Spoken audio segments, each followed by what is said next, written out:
Send the light, the blessed gospel light. Tunay na napakabuti ng Panginoon, mga kapatid. No? Tayo ay muling ibinigay niya sa atin ang araw na ito ng Sabat upang tayo po ay magsamba at pumuri, magpasalamat sa kanyang banal na pangalan.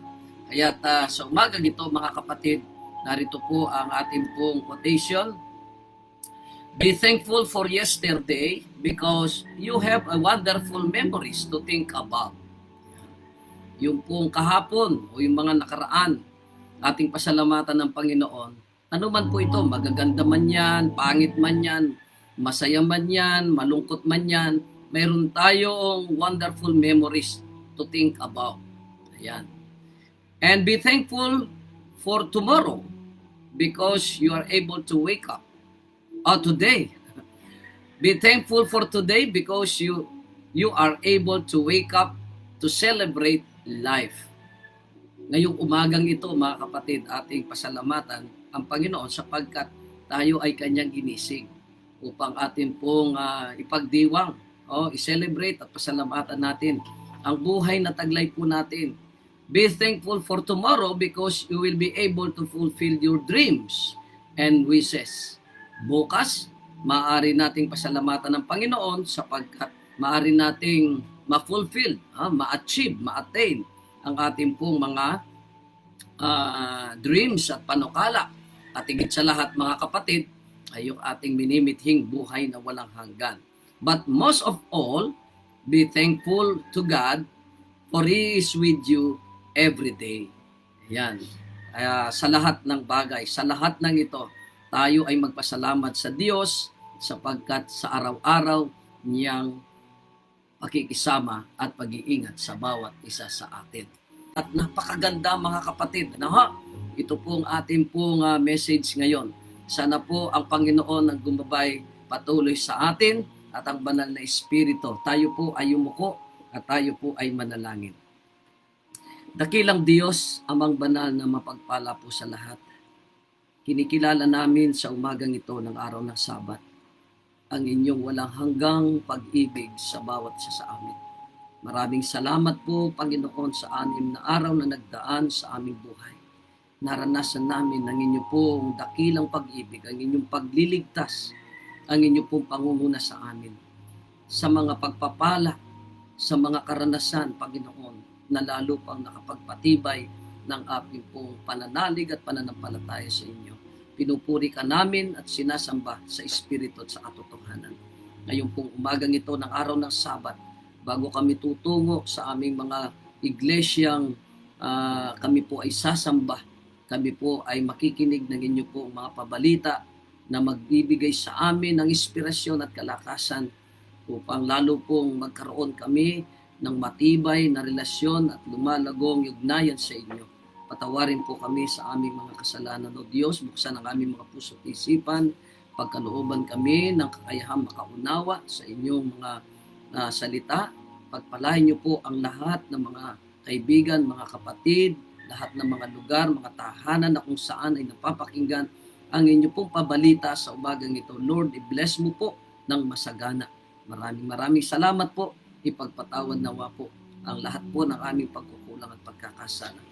Inihiling po namin ang lahat ng ito. Alang-alang po sa pangalan ng aming Panginoong Hesus. Amen. Good morning po muli, mga kapatid at mga kaibigan. Ang paksa po natin ay pinamagatang pong entering the holy city. Entering the city of God.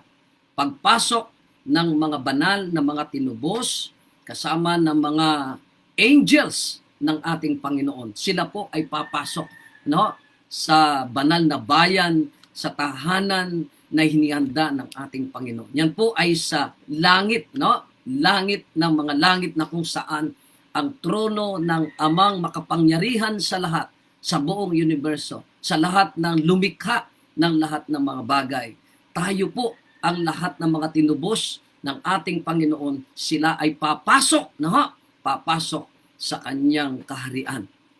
Ngayon, napakalayo po talaga, mga kapatid, yung paniniwala na kapag ang tao ay namatay, ay tutungo na po siya sa langit. Mga kapatid, malayong malayo sa inilalarawan ng banal na kasulatan at sa ating pong pag-aaral ngayong pong umagang ito. Masusurprise po kayo mga kapatid. Sa babanggitin po natin mamaya, dalawa yung uncommon na naririnig po natin sa kasalukuyan, sa mga pangangaral, sa mga mensahe na atin pong napapakinggan. Dalawa po ito mga kapatid na nakita ko na napakahalaga na masusurprise tayo. Kaya ang sabi, pagdating sa langit, maraming surprises ang mararanasan po ng mga maliligtas. Okay, gusto ko pong ulitin ang mga talata na dito po natin pasisimulan ang ating pong pag-aaral ngayong pong umaga. Sa 1 Tesalonica Kapitulo 4, ang talata po ay 15 hanggang 17. Ganito po ang sabi sa atin, sapagkat ito'y sinasabi namin sa inyo sa salita ng Panginoon. Babasahin ko po muna sa English, mga kapatid. And for this we may say unto you, by the word of the Lord, that we which are alive and remain unto the coming of the Lord shall not prevent them which are asleep. For the Lord himself shall descend from heaven with a shout, and with the voice of archangel, and with the trump of God, and the dead in Christ shall rise first. Then we which are alive and remain shall be caught up together with them in the clouds to meet the Lord in the air. And so shall we ever live, be with the Lord forever. Ang sabi po, sapagkat ito'y sinasabi namin sa inyo sa salita ng Panginoon na tayong nakabubuhay na nakatitira hanggang sa pagparito ng Panginoon ay hindi tayo mga uuna sa anumang paraan sa mga nangatutulog. Sapagkat ang Panginoon din ang bababang mula sa langit na may isang sigaw, may tinig ng arkanghel at may pakakak ng Diyos, at ang lahat na nangamatay kay Kristo ay unang mga bubuhay na mag-uli. Kung magkagayoy, tayong nangabubuhay na nangatitira ay aagawing kasama nila sa mga alapaap upang salubungin ang Panginoon sa hangin, at sa ganito'y sa Panginoon tayo magpakailanman. Mga kapatid, tatlong salita po ang ginamit upang ilarawan ang maluwalhating pagdating ng ating Panginoon. Una, yung salitang parusya. Pangalawa, yung salitang epiphania. At ang pangatlo, yung salitang apokalipsis. Itong tatlong salitang ito ay naglalarawan sa atin na ang pagdating ng ating Panginoon, this word describe the coming of Jesus Christ in a glorious, visible, audible, and personal coming of our Savior. Yan po. Ano raw po? Yung maluwalhati, makikita ng lahat, maingay sapagkat makakarinig po ng tinig ng trompeta ng mga anghel, at ito po ay personal na makikita po. No, katulad po ng sinabi ng mga angel, yung dalawang angel na bago samantalang umaakyat ang Panginoon, no, nakikita po nila, mga kapatid, na personal. Ang sabi ay gayon din sa kanyang pagbaba, no, sa kanyang pagparito na makikita po ng personal. So in other words, mga kapatid, hindi po yung rapture. Hindi po rapture, hindi po yung biglaan na lamang na mawawala ang mga banal na buhay at ang mga banal na binuhay ng Panginoon mula sa kanila pong mga libingan. Sapagkat ang sabi ay susugod niya ang kanyang mga piling angheles, no, sa apat na sulok ng mundong ito, north, east, west, south. No, isusugod niya ang kanyang laksa-laksang mga anghel upang kanilang dadamputin, aagawin. Ito po yung tinatawag na rapture, yung sinasabi. Aagawin, dadamputin ng mga angel. Ito pong mga binuhay ng mga saints na ito at yung mga nabubuhay na banal. At sila po ay dadalhin, sasalubungin ang Panginoon sa alapaap ng langit. Hindi po kasi bababa ang Panginoon sa lupa. No? Katulad ng sinasabi ng banal na kasulatan, kapag sinabi nila, nandyan sa ilang, huwag kayong maniniwala. Nandyan sa kwarto, nandyan sa silid, huwag kayong pupunta. Mga kapatid, hindi po bababa. Kaya kahit ano pang impersonate na gagawin ni Satanas, ay hindi po niya magagaya ito pong pangyayaring ito. No? So, sasalubungin ang Panginoon, ang mga buhay na matuwid ay babaguhin sa isang sandali, sa isang saglit, sa isang kisap mata. No? Babaguhin po, mga kapatid. Ito pong ating mga katawang lupang ito. Sa tinig ng Diyos, sila'y nuwalhati. Sila po ay mag-glorify sa tinig ng Panginoon ngayon na may gagawin silang mga immortal. Sa isang sandali, sa isang kisap mata, gagawin silang immortal. Ito po ang ibig sabihin ay wala pong kamatayan.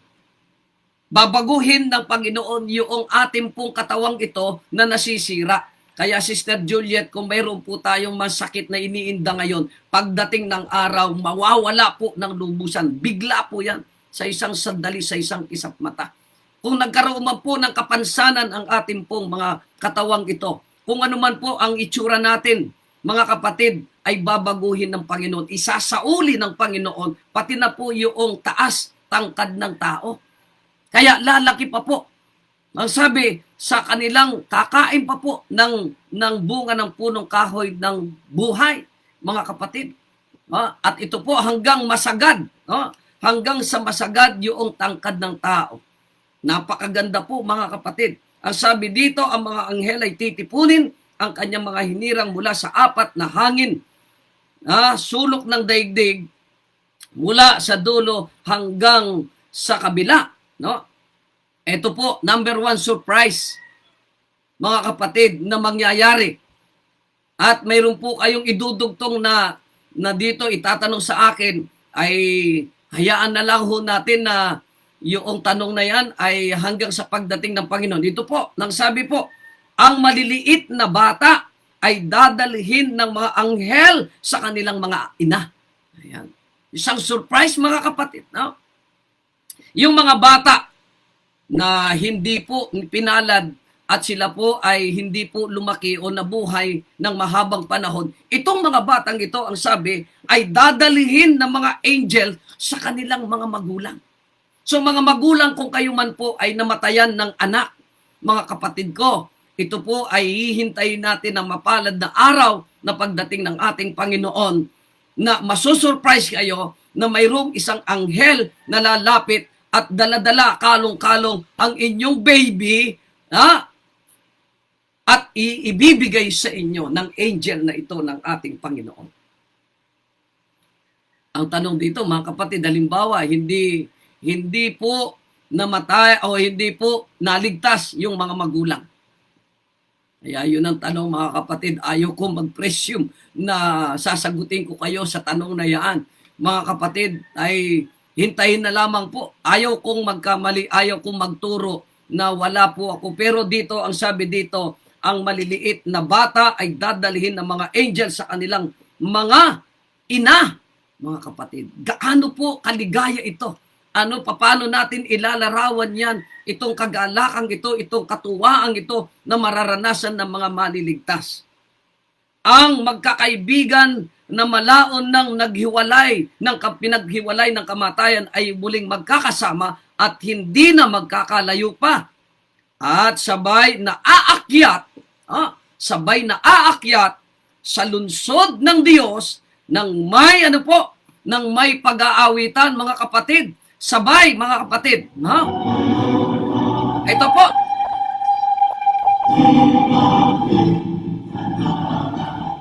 Habang umaakyat po sila sa langit, ay nagkakaroon ng awitan ang mga angel, mga kapatid.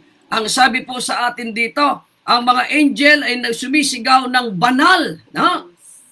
Banal, banal, banal. At ang sinasabi na rin ng mga ang Panginoong Diyos na makapangyarihan sa lahat. Yan ang sinisigaw, mga kapatid, ng mga maliligtas. Ha? Alam mo po, at ang mga natubos ay sumisigaw din. Ha? Alam niyo po, ang sinasigaw ng mga tinubos, Hallelujah! Hallelujah! Yan. Habang ang karwahe ay pumapainlan lang patungo sa bagong Jerusalem. Kita niyo mga kapatid, napakaganda ng paglalarawang ito na binabanggit sa atin ng banal na kasulatan at ng spirit of prophecy. Kaya malayong malayo sa turo, mga kapatid, na katuruan na kapag ang tao'y namatay ay pupunta na sa langit. Malayong malayo. Sabay-sabay po, mga kapatid, na aakyat kasama ang ating Panginoon at ang kanyang mga piling angeles at sila po ay papasok. No? Papasok sa bayang banal ng bagong Jerusalem. Ang lahat ng mga tinubos ng ating Panginoon, simula pa kay Adan hanggang sa ating pong pagdating ng ating Panginoon. Kaya nga ang sabi dito, bago pumasok sa bayan ng Diyos, eto po mga kapatid, ang sabi po dito, ang tagapagligtas, no? Ang tagapagligtas, ang ating Panginoong Jesucristo, ano pong gagawin? Ay magkakaloob sa kanyang mga alagad ng mga tanda ng kanilang pagtatagumpay. Bibigyan po sila ng tanda ng pagtatagumpay at igagawad sa kanila ang sagisag ng kanilang pagiging maharlika. Ang nagkikislapang mga hanay ay inayos sa isang parisukat sa palibot ng kanilang hari, no?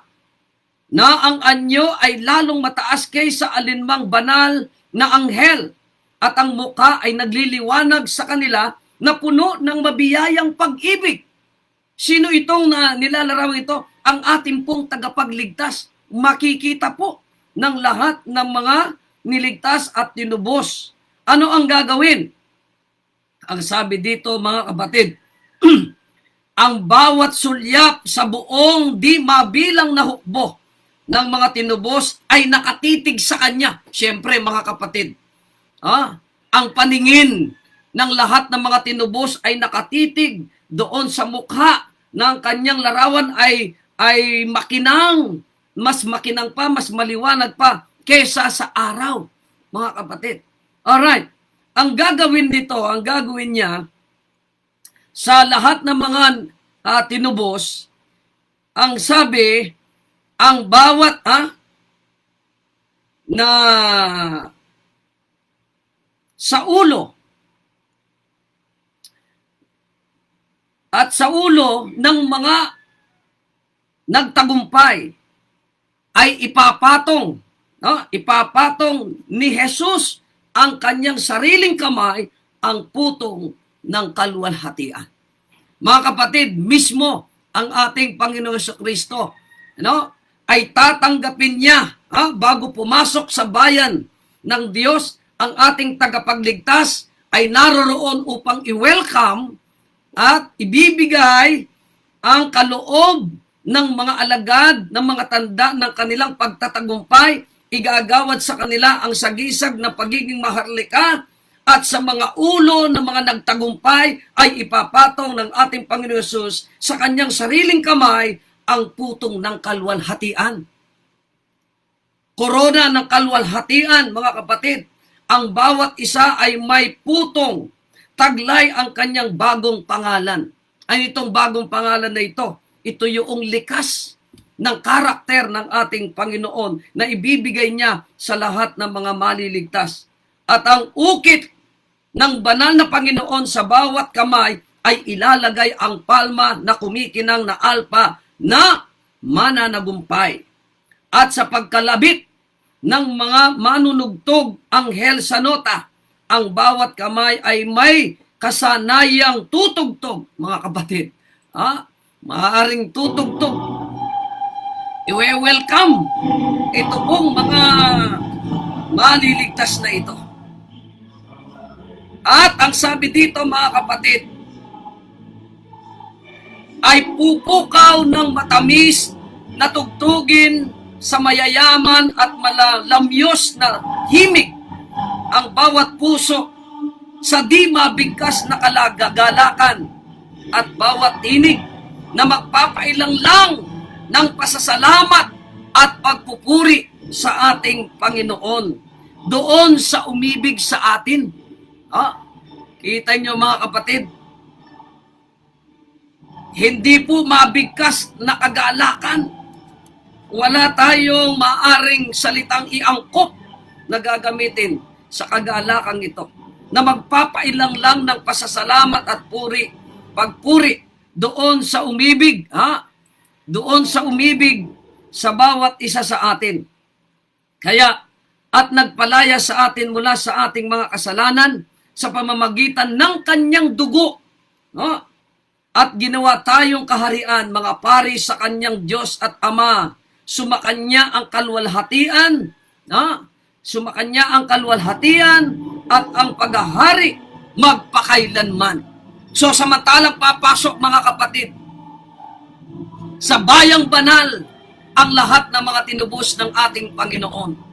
Tunay mga kapatid na napakagalak at napakaligaya. Maluwalhati ang pag-welcome na ito ng ating Panginoon sa lahat ng kanyang mga tinubos. Ngayon, ang sabi sa atin dito, sa ating pong paksa ngayon, ito pong si Adan. Ano po ang mangyayari dito po kay Adan? Habang magalak na tinatanggap sa lungsod, ito mga kapatid, habang magalak na tinatanggap sa lungsod ng Diyos ang mga natubos, umalingaw-ngaw sa buong himpapawid ang isang masayang sigaw ng pagsamba. Umalingaw-ngaw sa buong himpapawid, sa buong universo, sa buong kalangitan ang isang masayang sigaw ng pagsamba sa ating Ama at sa ating Panginoong Yesus na siyang kordero na pinaslang simula pa ng lalangin ang sanlibutan. Dahil magkapatid, sa pangyayaring ito, ang sabi sa atin dito, sa pag-entry, magtatagpo, pangalawang surprise na babanggitin po natin ngayon, magtatagpo ang dalawang Adan. Kita nyo mga kapatid, ang ganda pala nitong nitong karanasang ito, magtatagpo ang dalawang Adan. Ito pong dalawang Adan na ito, yung unang Adan ay si Adan na nilikha ng Diyos. Siya ang pinakaunang tao at sa kanya nanggaling ang lahat ng mga lahi ng mga tao sa ibabaw ng lupa. At ang anak ng Diyos, si Adan, pangalawang Adan, sinasabi ni Apostol Pablo, ang pangalawang Adan na nagligtas sa sangkatauhan. Yung unang Adan ay nagkasala at ang ikalawang Adan, mga kapatid, ang siyang tumubos sa pagkakasala ng lahat. Ang anak ng Diyos ay nakatayo, nakatayong nakaunat ang mga kamay upang tanggapin ang ama ng ating lahi. Kita nyo, mga kapatid. Ay, ibig sabihin, ito po si Adan na unang Adan ay maliligtas.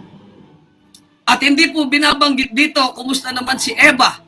Ay wala pong binabanggit dito po sa ating pong devotional.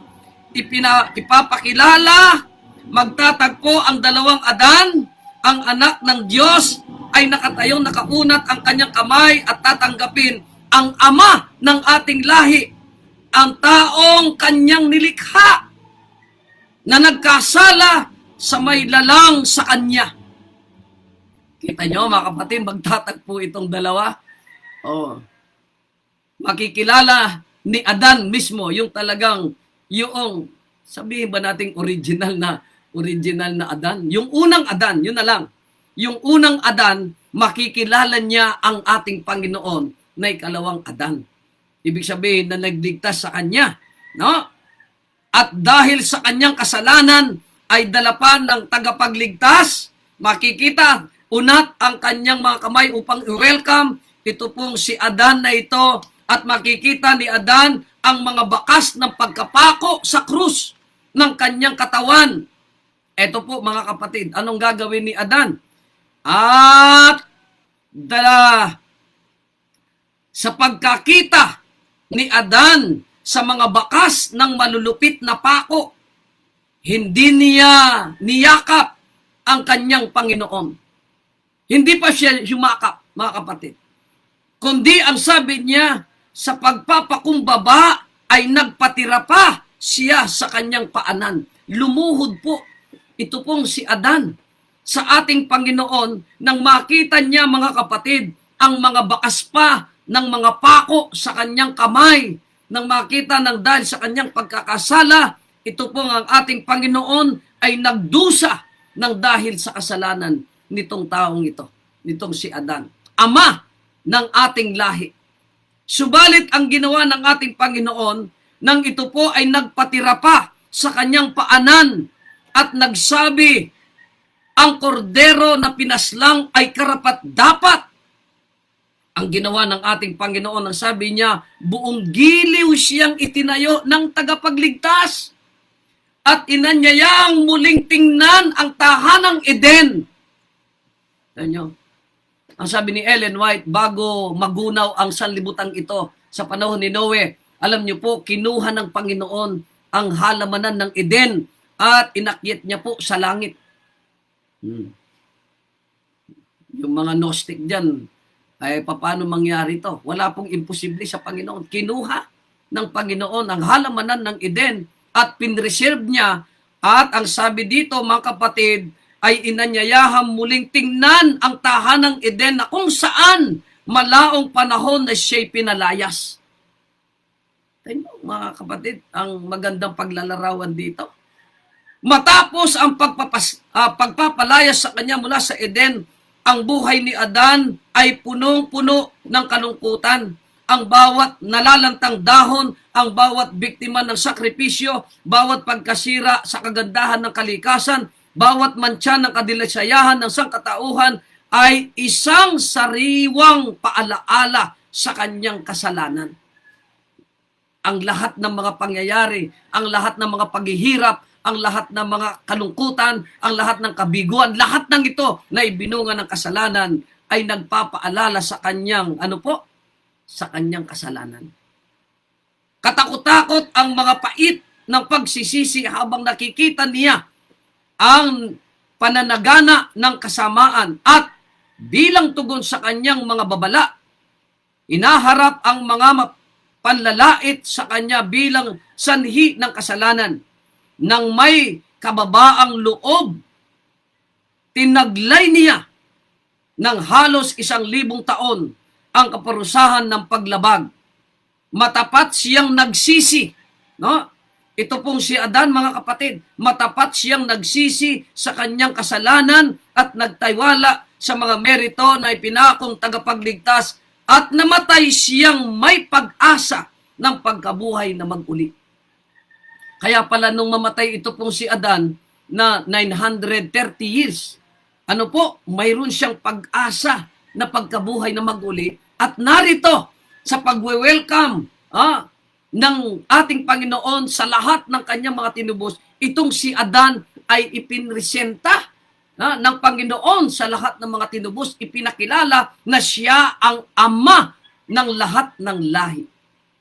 Pero alam niyo, mga kapatid, buong kapakumbabaan nagpatira pa ito pong si Adan dahil nga po sa nakita at naranasan ng buong sangkatauhan, pati na po ang ating Panginoong Hesus na nakita pa niya ang mantsa, yung peklat ng sugat na nasa kanyang kamay. At dahil dito, siya po ay nagsisi sa kanyang mga kasalanan at nagtiwala sa merito ng tagapagligtas na ipinangako at namatay siyang may pag-asa ng pagkabuhay na mag-uli. Tinubos ng anak ng Diyos ang kabiguan at pagkahulog ng sangkatauhan at ngayon sa pamamagitan ng gawain ng pagtubos muling ibinalik si Adan sa kanyang unang katungkulan. Tinangay ng may kagalakan Nakita niya ang mga punong kahoy at dati niyang kinalugdan. Ang mismong mga puno ng mga bunga ay siya mismo ang nagtipon noong mga araw ng kanyang kalinisan at kaligayahan. Nakita niya ang mga baging na sinanay ang sarili niyang mga kamay, ang mismong mga bulaklak na kinaluguran niya noong alagaan. Napagtanto niya ang katunayan ng kanyang nasaksihan. Batid niyang ito nga ang Eden na isinauli, mas kaibig-ibig ngayon kaysa noong siya'y paalisin doon. Isinaman siya ng tagapagligtas. Sabi, isinama siya ng ating tagapagligtas sa punong kahoy ng buhay at pumitas siya ng maringal na bunga at ipinakain sa kanya. Tumingin siya sa kanyang palibot at nakita ang karamihan ng kanyang pamilyang natubos na nangakatayo sa paraiso ng Diyos. Inilapag niya ang kanyang nagniningning na putong sa paanan ni Jesus. Muli niyang tinanggal ang putong ng korona ng buhay sa paanan ni Jesus at sa pagkalapit sa kanyang dibdib nang ibababa niya ang kanyang koronang ito, niyakap niya ang manunubos. Kinalabit niya ang gintong alpa at ang mga arko ng langit ay umalingaw-ngaw sa awit ng pagtatagumpay, mga kapatid. At narinig, karapat-dapat ang kordero na pinatay na muling nabuhay, inawit din ng mga anak ni Adan ang himig at inilapag ang kanilang mga putong sa paanan ng tagapagligtas, samantalang sila'y yumuyukod at sumasamba sa harapan niya. Kita niyo mga kapatid? Ganun pala ang maaaring maranasan at masaksihan natin pagpasok pa lamang, sa pag-entra pa lamang ng bagong Jerusalem, sa bayan ng Diyos. Mga kapatid, talagang wala tayong magagamit na kataga na upang ilarawan itong maligayang mararanasan ng bawat isa sa atin. Kaya nga, sa umagang ito, mga kapatid, wag na nating ipagpalit pa ito pong pangakong ito na kaligtasan ng ating Panginoon na ibibigay niya sa bawat isa sa atin. Yung mga magulang natin, yung mga mahal natin sa buhay, ay makakapiling po natin sila. At makakasama ng lahat ng mga taong tinubos. Alam niyo mga kapatid, napakarami talagang mga kagalakan, surprises na mararanasan natin balang araw pagdating natin sa bagong Jerusalem. Kaya nga't mga kapatid, dalangin po natin sama-sama na sana isa man sa atin ay walang mawawaglit, kundi lahat tayo ay magmamana ito. Mamanahin natin ang buhay na walang hanggan na ipinangako ng Panginoon sa bawat isa sa atin. Purihin natin ang Panginoon, mga kapatid, sa umagang ito. Kaya nga sa bagong Jerusalem, talagang nakakatuwa, nakakagalak. Sa bagong Jerusalem, the moon was cold and chill at the shadow of the crown.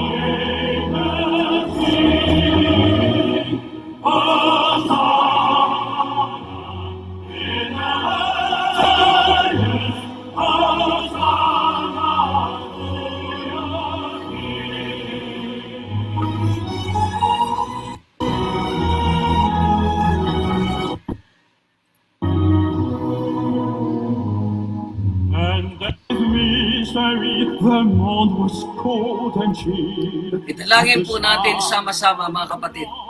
Sana wala pong mawawaglit ni isa man sa atin, kundi pagkatapos ng ating pong paghihirap sa lupang ito. At last, sa wakas, makakapasok ang bawat isa sa atin sa kaharian na inihanda ng Panginoon sa bawat isa sa atin.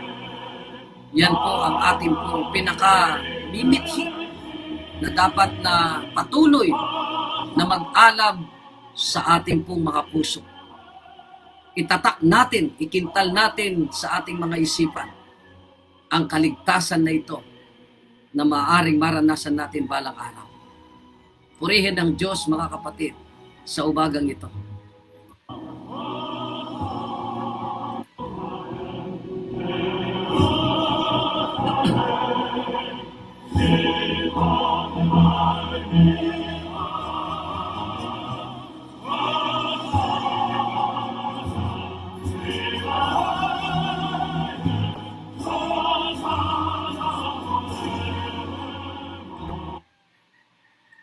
Purihin ng Diyos, mga kapatid. Tayo po ay magpasalamat sa Panginoon sa pag-asa na balang araw ay atin pong makakamtan. Tayo po ay dadako na sa ating pong pananalangin.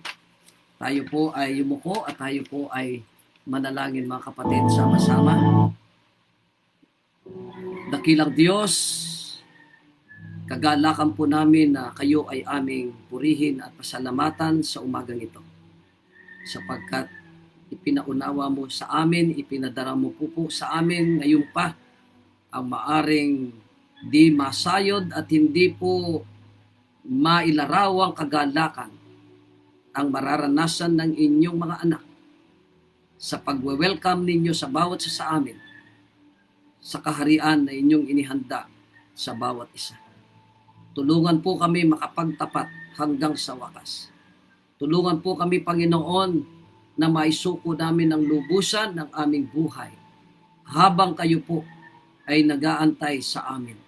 Batid namin ang pangapanahon ay hindi na po magtatagal at mararanasan na namin ang kaligayahan na ipuputong ninyo sa bawat isa sa amin.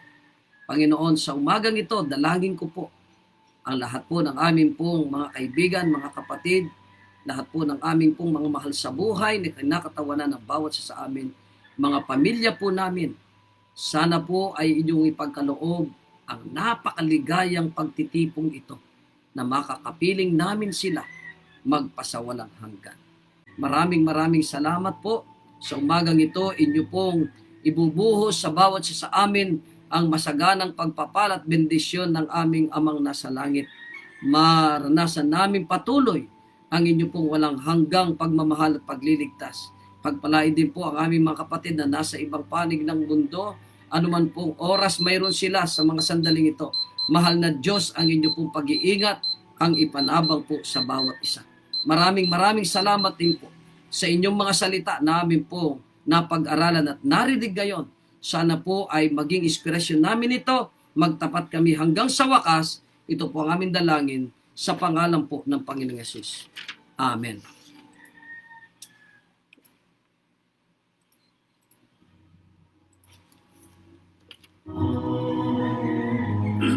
And then methought my dream was changed, the streets no longer rang. Hushed where the glad Hosanna. Maraming salamat po, mga kapatid. Happy Sabbath po. Ingatan nawa po tayo ng Panginoon at magalak tayo sa ating pong pagsamba sa umagang ito kasama po ng ating pong makapatiran. Magandang gabi po sa inyong lahat, mga kapatid na nasa ibang panig ng mundo.